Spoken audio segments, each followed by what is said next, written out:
I'm Caitlin Zick, co-director with my husband Cole of Moral Revolution. Today specifically, we're talking about porn prevention in your home. My heart is always to bring awareness and to bring like the empowering feeling of like, I am equipped to do this. God gave me these children and I am the best person to talk to them about this. I'm the best person to teach them. I'm going to create healthy boundaries for my home. So I'm going to share a lot of practical resources and just understanding and awareness. Porn prevention in your home. We are going to talk about the why first. So the why is very staggering. The statistics of why we need to talk about porn. Most of us aren't naive to it anymore. We know porn is a major problem in our world. It's a major problem in our families, in our friends, and homes. And it's something that needs to be talked about more, which is what we hear all the time is, thank you guys so much for the work you're doing. This needs to be talked about more. And honestly, that's how we felt. We were youth pastors and in youth and like college ministry for 13 years before we came to MR. And it was one of the number one topics that I used to always say as a youth pastor, this is not something that can just be talked about in February, like in Love Month. It needs to be talked about all the time because the sin that's involved in sexuality is destroying children's and people's lives daily. So we need to be talking about it and equipping and talking about the truth. And porn is by far one of the contributors to this pain and to this brokenness that is just really killing people's lives. So the statistics of an average age that youth is finding pornography. And now we could spend hours talking about studies and statistics, and we don't have that time. It's just a quick little live conversation with you. So you can do the research on your own, but I'm just going to share a couple statistics.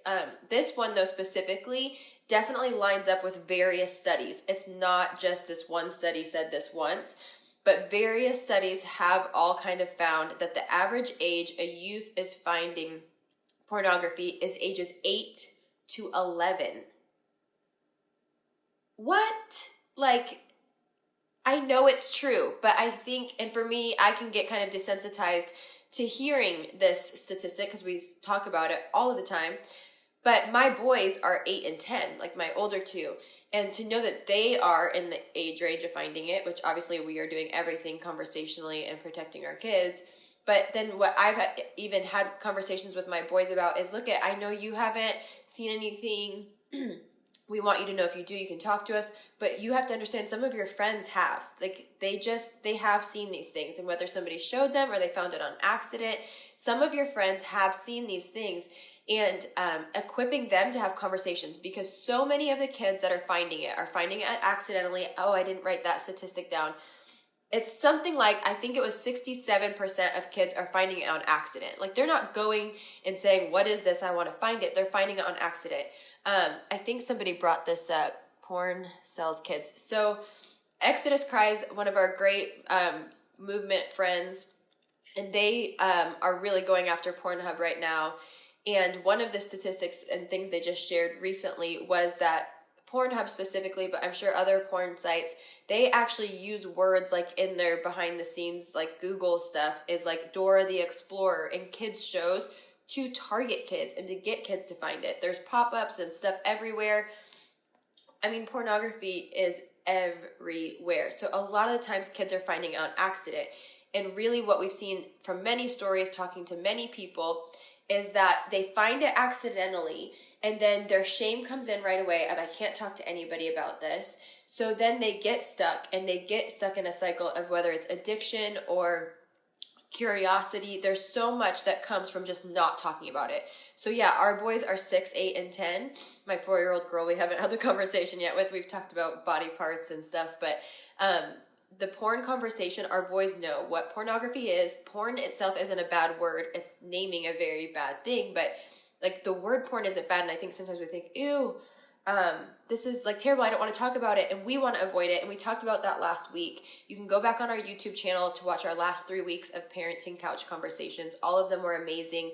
We talked with somebody, Damian Giacchino, about raising teenagers in a hypersexualized culture. Great content, great resources shared over the last 4 weeks.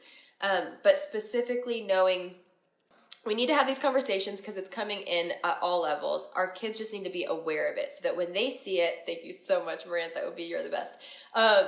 That's what it was. So when we talk to them, they just know, yeah, it's really bad that they can't believe it. They're like, what? There's naked pictures of people online? What? Or like people having sex? That's awful. We don't watch TV in our home. Like we have certain things we'll watch. But for the first time, we watched Mythbusters, like a, good family TV show of what we were watching. It was like testing how far a sneeze goes or a duct tape bridge. Like it was kind of fun to watch with our kids. But the commercials, I'm like, I don't even know what the show is for because we really don't. We don't have cable or watch TV. But some commercials showed naked people. It's kind of like a survivor challenge. And I was so livid. My boys were so mad. They were like, why would they be allowed to show this? This should be illegal. And it wasn't in a sexual manner. It was like they were going through a forest in Survivor. But I'm like, boys, so every time you have to take every opportunity to talk to your kids about this stuff all the time. Because they need to know you're not afraid to talk about it. You're the best person to come to. They are going to see things. Like that was with us sitting next to them. And we were like, we apologize. We said, we're so sorry. It was literally the first show we ever sat down to watch with them. And we're like, this is why we don't, you guys. We're so sorry because we can't trust and know what the commercials are going to be. It's so important to have the conversation all the time. So average age kids and youth are finding porn is 8 to 11. So we have to be talking to our kids about it. And the reason we wanted to have this specific conversation even right now during parenting in a pandemic is knowing that our kids are on devices right now more than ever. Like my kids, my 8 and 10-year-old and my 6-year-old, actually a lot of their schooling is online. Our 2 boys have Chromebooks that they're using. We keep them in common areas. They can't take them into a bedroom. They keep them in the common areas on their little workspace.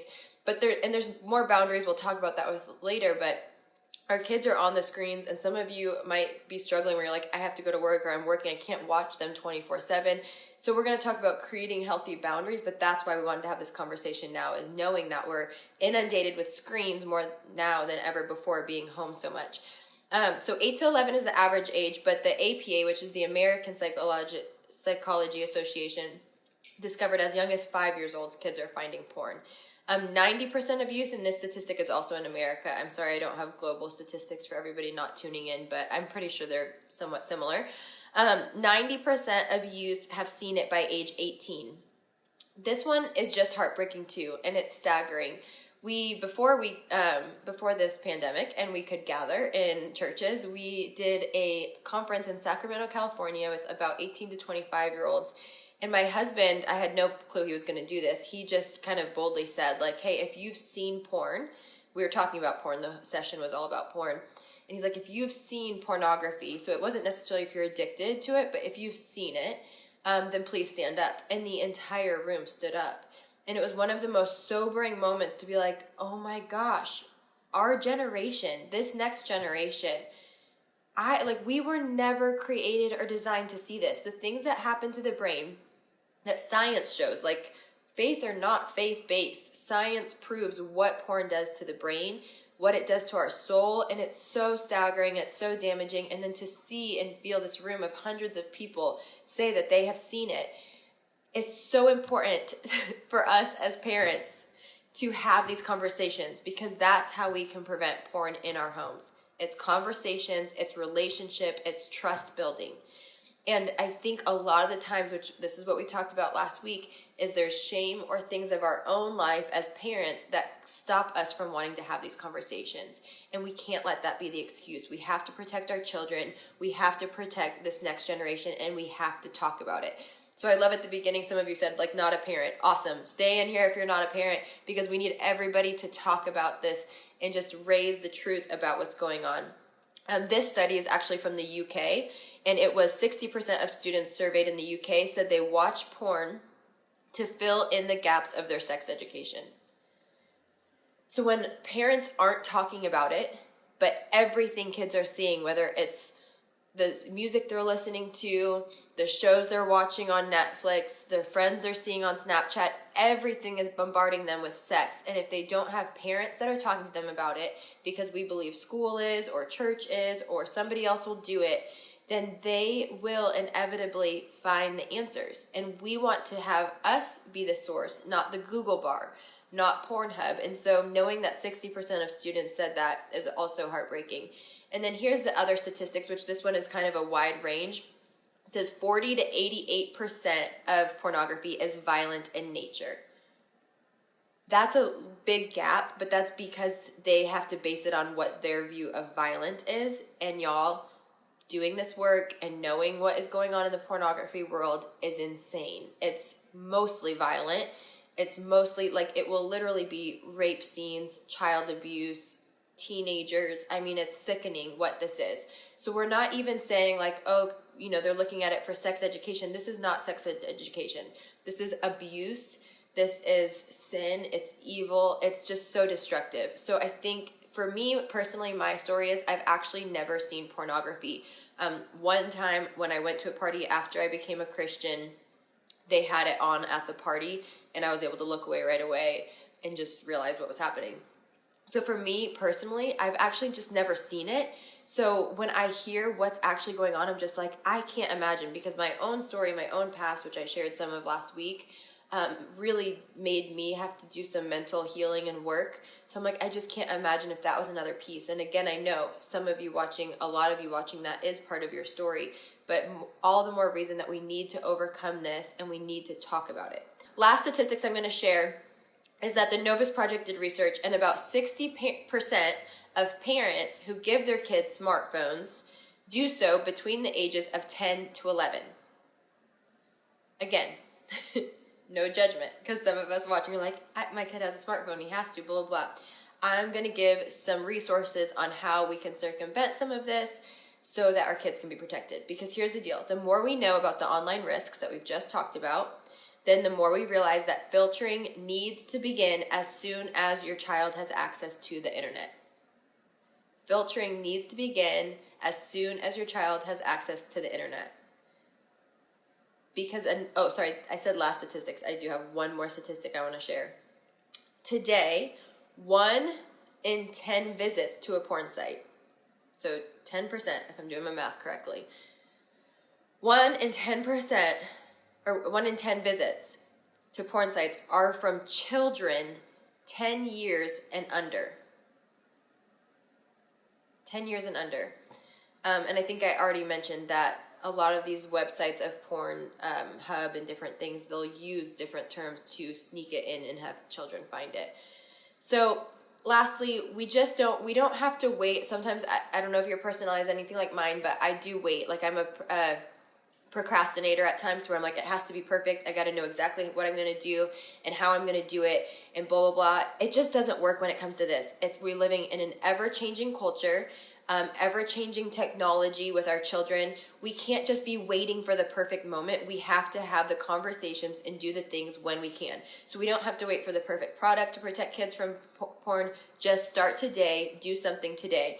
And again, if you're watching and you're not a parent, you know a parent that you can share this with or that you can talk to, because it's so important. I think a lot of the reason that all of this statistics of children, 90% seeing it, 8 to 11-year-olds finding it, is just because when they were exposed to it, they hadn't had a previous conversation to understand what they were seeing and to know, who can I go talk to about this?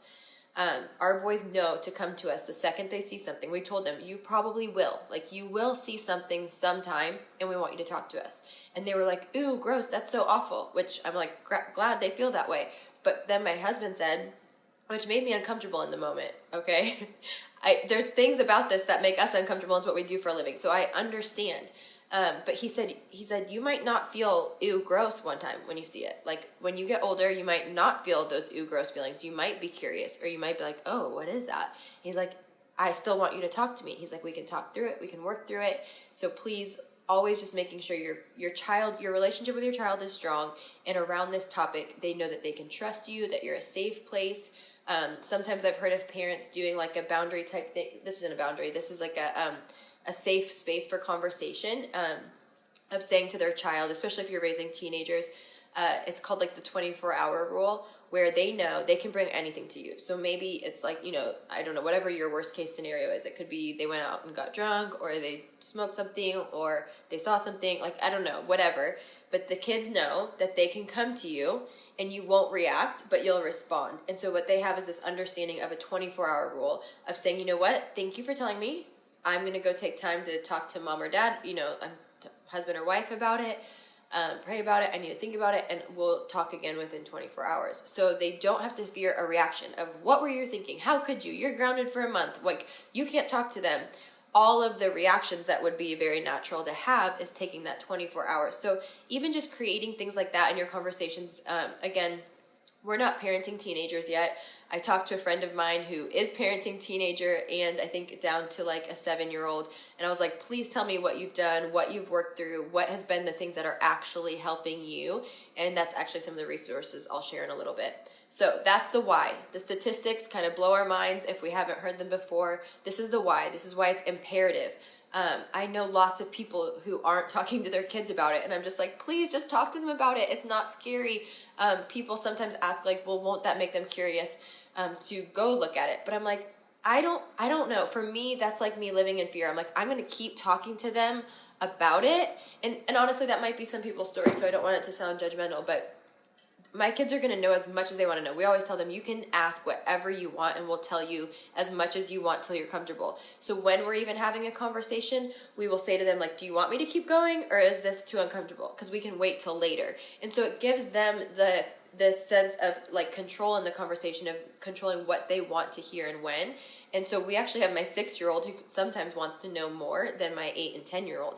And so I've shared past weeks of the books that we've read with our 6-year-old and talked through things about sex and where babies come from and how the vagina works, and the daddy has the penis. And I mean, y'all, you might be like, I'm hearing penis and vagina on my phone. Yes, we talk about those words with our children. We don't shame the body parts. And so they might have different ages and stages of when they're curious or when they have questions. But just for them to know they can talk to you about it all the time and anytime, frequently, as often as they have questions. The other thing that I do is when something comes on TV, even if it's just an innuendo or somebody dressed like immodestly, like I'll just be like, oh, bad. Or if they say bad word, like, I don't know. We let our older boys watch a superhero movie with us the other day, and it said like a bad word. I'm like, bad word. And they're like, Mom. I'm like, I know, but I don't want you guys to think that this is normalized or okay in our home. Like, those are bad words. My boys hate kissing, so they turn away if like a superhero is kissing somebody or something. So those are just a couple of things. But the how, so the why is we just shared, and the how is this. It's all about talking to your kids. It's all about your relationship. It's all about trust building. And then I just want to share some resources with you that we've used and that we've heard about from friends that are amazing tools and resources. And then I'll do questions after this. So this one, some of these will be repeat resources that I've shared in weeks prior, but can't ever get old. So this is Good Pictures, Bad Pictures Junior. Oops, here we go, Facebook. This is the junior version, so it's very much like a child-appropriate, age-appropriate book for young children. I really think you could start this as soon as 4. It says if you ever see a bad picture, video, or cartoon of people, because YouTube even sneaks cartoons that are nasty in, here's what to do to stay safe. Turn, run, tell, practice this. How do we do this? Turn away from the bad picture. It's such a good book. So this is junior. So if you have, order it if you have a 3-year-old, because they'll be 4 soon, but I think this would be like 4 to 10 probably even. So this is the junior one, and then they have the next level one of just called Good Pictures, Bad Pictures. That's not junior. We don't have that yet because we don't have kids that age yet. We can share that resource later in our stories, but that's a great way to just have a conversation where you're like, I don't know how to talk about porn with my kids. And this, honestly, I think these resources, you can get it on Amazon. You can get it on our Moral Revolution store. One thing to tell you, if you haven't seen this, our highlight bubble on our Instagram, there's a parenting highlight bubble. So go through that bubble and just scan through. It's going to tell you lots of resources, and it'll have swipe ups to order all of the resources that we've talked about. A couple of them are new that I'm sharing today, so it might take us a little bit to get them up. But just go to our parenting highlight bubble, and you'll be able to find all the children's books. If you haven't watched the last few couch conversations for parents where I've shared these books, you can go watch those on our YouTube channel now. We've put them up there. But the resources shared those weeks will be found on that highlight bubble. So this is a great book to talk about porn with your kids. The other thing I want to share, which we shared last week, I believe, is fightthenewdrug.com. They are a non-political, non-religious movement and organization to fight pornography. So they give the statistics, the information, the tools, the resources, the stories. They have a podcast. I mean, it's amazing. So please go watch. They have a documentary. This is great for all parents to see, just to understand what's going on in our children's generation. It's not specifically for young children. It's just people in general. And it's called Brain Heart World. Their documentary will open your mind and your eyes to understanding what's going on in our brains, in our hearts, and in our world because of pornography. So we talk about Fight the New Drug, to go see that documentary for free, but also this is what it is for parents, all right? They have done the work. We love what they have done for y'all. We never want to recreate something that somebody already has. We're like, there's enough to do in creating sexual wholeness and healing in our world that if we find it somewhere else, we are not going to create it. They have done the work and created this resource. It's amazing. So what you'll do is they will say, do you want to talk about porn? And then you can break it down. It's like a drop-down menu where you can pick, I want to talk to my spouse about it. I want to talk to my boyfriend or girlfriend about it. Or I want to talk to my child about it. So you can go child, and then it gives you two options where it branches out on the blueprint. It says, I just want to start the conversation about porn with my child. And then you click that, and then they give you how to do it. Or you can click, my child has seen or been exposed to pornography. How do I have the conversation now? Isn't that amazing? We love them, don't really know them personally, but from Instagram, we know that we are just fighting the same fight. So thankful for the work. And it's all, like I said, it is non-religious, non-faith-based, but they do that so that they can go into school. Well, I don't know why they do that. I'm assuming this is why they do it, but it can go into schools. It can go into anywhere because it's not just saying, just because this is what we believe because of our faith, but it's what science has proven. So it's a great resource. Tell every parent you know about the resource, because we need every parent to be talking to their kids about porn. It needs to be a common conversation. Okay, actually I'm going to share this one now too. Protect Young Eyes. So Protect Young Eyes is another organization and movement. They are biblically based, scripture based, and they just made available their biblical internet safety videos for families for ages K through 8. So kindergarten through 8th grade. All of us parents who are home, it's like, honestly, this is great time. We're like, I haven't ever made time to talk about sex. Like, you can talk about it now. You can talk about sex. You can talk about porn. You are their sex educator. You can watch these biblical internet safety videos together, age K through 8. I actually just found out about this today from researching it, so I haven't seen them yet personally, but I've followed and talked to this organization before, and they are great. So you can also find that organization on Instagram, just like Fight the New Drug, Protect Young Eyes. Go find them on Instagram, and you'll find the link to that. Okay, they also are doing in a few days, I think it might be next week, a Parenting in the Pandemic free workshop that you can go follow, which isn't going to be just about sexuality, I'm sure, but it's going to be awesome. So you can also tune in for that free thing with them. Okay, now here's some tools and resources before we get into questions. Let's see, okay, sorry, I'm all over the place, y'all. So before I share the tool and resources, I just want to share this one thought, that if you haven't heard, or if you weren't raised with boundaries, then you, like healthy boundaries and structure in your life. For me, I've had to learn a lot of that. Setting boundaries means you care, and your kids ultimately know that. Like, we all know, like, our older kids will push against every boundary we set all the time. But in general, our kids feel comfortable, they feel safe, they know they feel loved, and they know what they can expect. So boundaries means you care. It's so important. Some simple boundaries that we've already talked about and done, that I've talked to teenage parents that have found success in as well, is definitely no devices in bedrooms. We always keep our devices in common areas because our kids, do need to use them now for school, or even when we give them screen time to be able to play on just different little games. We have to approve every game, we approve every app, and they have to be in a common area, so they can't be behind a closed door. That's a simple boundary that's easy to make happen. And then another thing is just they have to ask permission. And again, this might change once your kid gets to 17. I think this changes drastically. But our kids have to ask permission. They cannot just go on a screen at any random time and access the internet. So those are some really simple boundaries that we've seen work well. And then the toxic trio is another thought that's from Protect Young Eyes, which is brilliant. And it honestly works for children and parents, but in adults, singles, whatever, is the toxic trio of knowing when we get into these toxic times, these are the times where we get caught in poor use and inappropriate use of digital the digital world, whether it's Netflix or porn or online stuff. The toxic trio is boredom, the bedroom, and darkness. And I just like the way they unpack that and understanding, you're right. When they get bored is when we see people get into pornography when they're in their bedroom, when it's late at night. Our kids don't have their own devices yet, but I'm trying to break the habit of even just having my phone in my room at night. It's good for our brains. It's good for our eyes to get a break before sleep. It's good for us to not have the EMF on us all night. So just no devices in bedrooms at all. Create a charging station in your common area and just have an analog clock in your bedroom. This is just good for marriages and couples too, but just creating that boundary and that space away from our phones in the bedroom and in the darkness. Okay, now here's the next tools before we get into the questions. This is brand new. I haven't even opened it yet. My friend had it sent to me, and she is the mom of a teenager who uses it and totally unpacked this for me today. I actually asked her, I'm like, I know I need to do this. And I was like, I just haven't had time to do it. And she's like, it will take you 2 minutes. So I just downloaded the app. So this is called WiFi. This, see, and this is how non-technological I am, but I'm pretty sure it is, let's see. They say fun way to manage chores and screen time. Your internet, kids' internet. So your internet router goes through this. And here's the best thing about how it prevents porn in your home.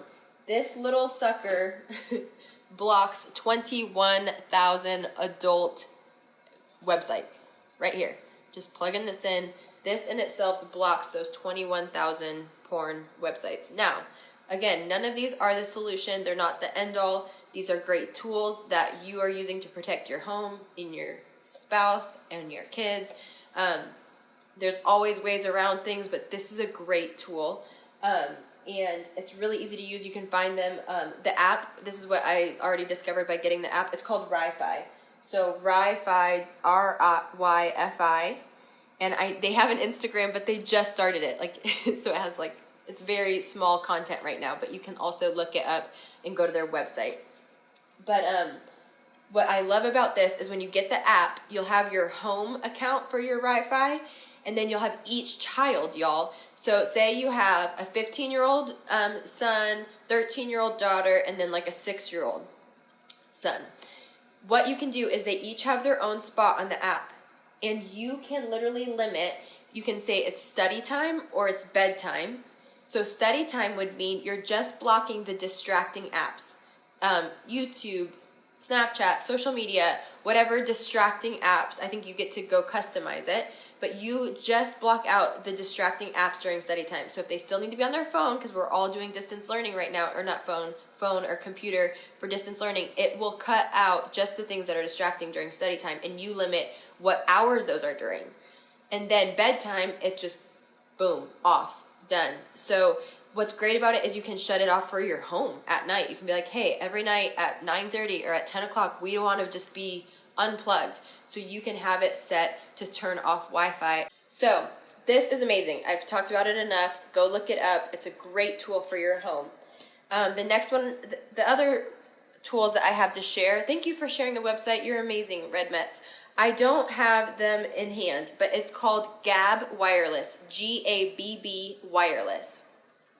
This is an alternative. We talked about this statistic at the beginning that 60% of parents that are getting their kids smartphones are doing it from ages 10 to 11. Personally, I don't agree with that. Our kids will not have a phone that young. But if you are, I know some families are in different situations where they need it. Gabb Wireless is a way to avoid a smartphone, but give your children a tool for connection and for talking. So the Gabb phone specifically has a calendar on it, a calculator, a camera, and you can call and text. So it doesn't have apps, it doesn't have internet, it doesn't have social media, it doesn't have any of that. Which, if you actually talk about what helps our children to connect with people, it's not social media, it's actually talking with people. So, And then even though it has a camera so they can take pictures on it, the text messaging feature, you can't send pictures to people. So there's no worry of sending nude pictures or anything inappropriate through text messaging. It's an amazing option for parents who are like, you know what, my kid's getting old enough, I need them to have a device for this or this purpose, whatever. It's a great option. And this, my friend who told me about it, that they used it, said it's actually really inexpensive and affordable too. It's like $20 a month, unlimited.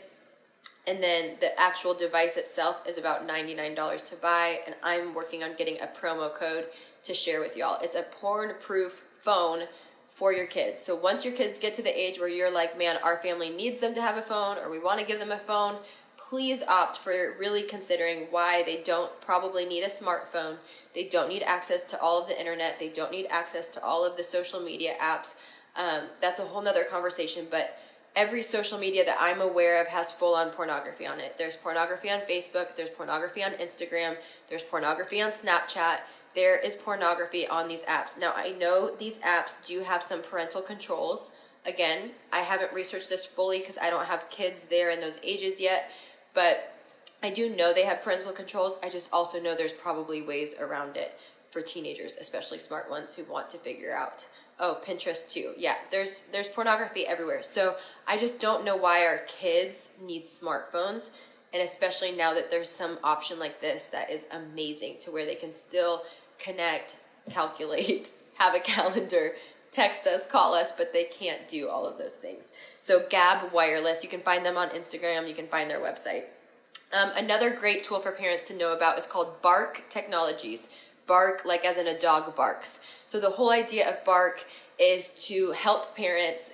Their kind of MO is saying, like, you don't have all the hours in the day to watch what your kids are watching or check all of their texts or see what they're looking at, but it sends you reports of understanding what your kids are seeing, what your kids are doing online. It actually gives you a breakdown of how your kids' time has been spent for the week. It gives you a weekly breakdown of how their time is spent on their device, which is pretty amazing if you ask me. So it shows you how many activities they made, where they were spent. It gives like a percentage of what they were spent doing. And then the Bark idea is that it alerts parents when they see something that is potentially dangerous. And this is not, it is about sexual inappropriate content and pornography, but it's also just about cyberbullying, suicidal like conversations, cyberbullying, suicidal, like child predators. It kind of can alert. It has key like text that it looks at or different images technologically that it's watching the devices to alert parents whenever there's a red flag. Again, I haven't had to do this yet. Our children don't have devices, but it's a great tool that I've heard about that a lot of parents love, is Bark Technologies. Okay. We're almost ready for questions because we are wrapping up our time. One more thing that I'm going to mention before questions. So if you have questions, you can go ahead and start typing them in, and I will get to those. But the last thing I want to say is pornography is not just on a website. It's not just on a magazine. It's not just on social media. Pornography is also in what our children are watching. It's what's on Netflix. It's what's on TV.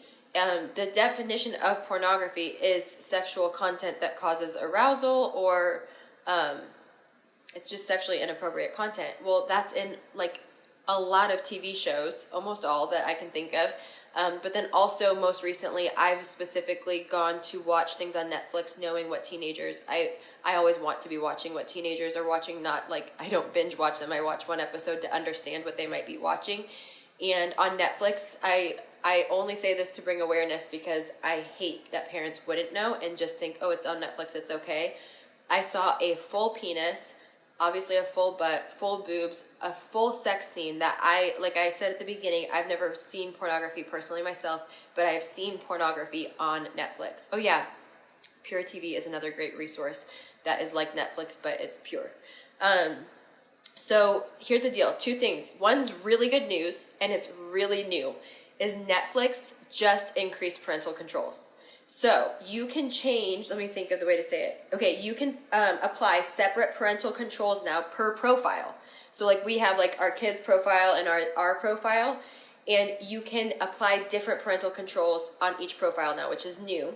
And then the other thing that's amazing is you can have a set of permissions, you can have a PIN code, like, 4-digit PIN code to enter an adult account. So like our kids that might have not even known have been accidentally on an adult account. What's mind-boggling and just disgusting to me is the commercials that pop up right away on Netflix. It might have been something we've never watched. It's just what they're trying to advertise. Oh yeah, Pureflix. Sorry. Thank you, Marantha. That is the name of it, is pureflix.com. But a commercial or advertisement that comes up that is purely evil and dark or sexual, I mean, just ridiculous, and it was all accidental. So now our kids cannot accidentally get into our adult Netflix account. There's a code to get them in. So that's amazing. It's brand new. I haven't even actually done it yet. I just read about that this week.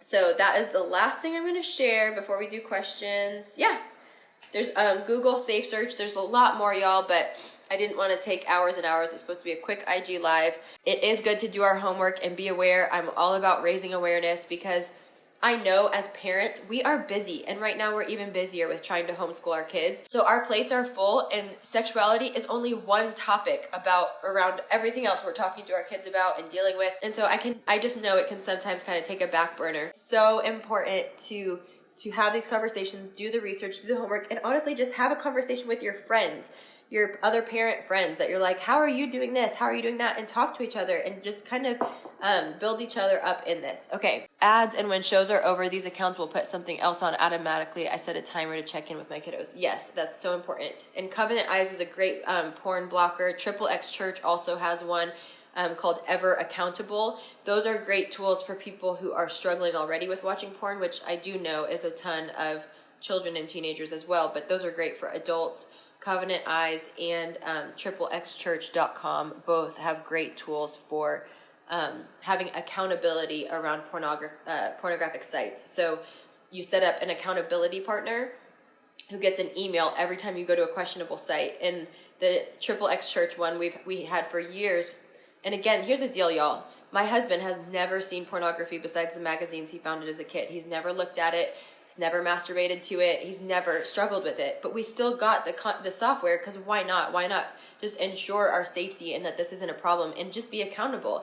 And so what's so funny is years ago, we had it on the computer, and I looked up something on his computer about breastfeeding my child, and I got the accountable email of like, a questionable site has been seen, and it shows you exactly what was typed in or something.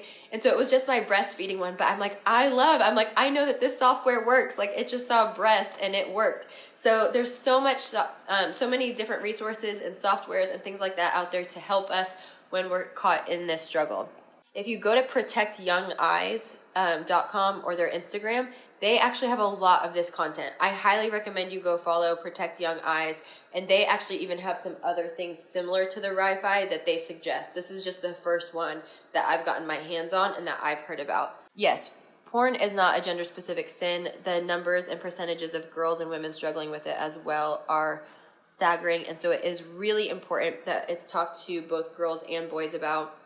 If you have a young daughter or teenager in your life that is struggling with it or addicted, we actually have a great new resource on our website. It's a really cheap ebook written by a young woman who struggled and has gotten free from pornography addiction. So I highly recommend it. It's called How to Stop, and it's just really beautifully designed. It's great for young girls.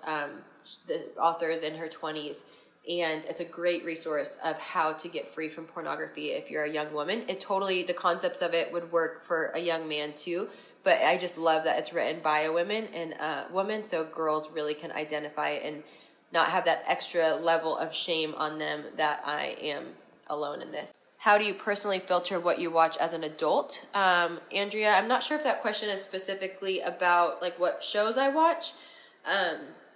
I am very strict about it. I learned after a few years of marriage that the shows I had grown up watching or shows that, everybody watched, so it's fine, I couldn't watch if it had negative things about sexuality in it. So it was even simple shows like Law and Order or Criminal Minds that would have, rape stories or, just twisted sex stuff. I'm like, I can't do this because then I don't want to like go have sex because that's what I'm viewing sex as.